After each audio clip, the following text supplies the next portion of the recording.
आता जसं की खूप साऱ्या पेरेंट्सला असा प्रश्न पडतोच की आता त्यांची मुलं जाणार आहेत, राईट?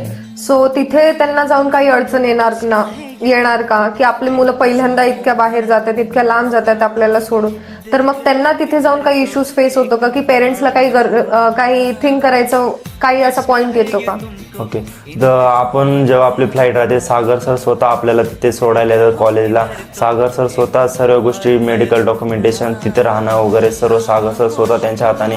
जेव्हापर्यंत मुलं मुली सेट होत नाही तेव्हापर्यंत सागर सर तिथेच राहतात. ते आपल्याला सर्व गोष्टी आपण जेव्हापर्यंत सेट होईल सर्व करून घेतात, मगच जातात सागर सर. पॅरेंट्सला पण काळजी करण्याची गरज नाही आणि स्टुडंट्सला पण काळजी करण्याची गरज नाही. सागर सर असल्यामुळे सर्व गोष्टी चांगल्या होऊन जातात.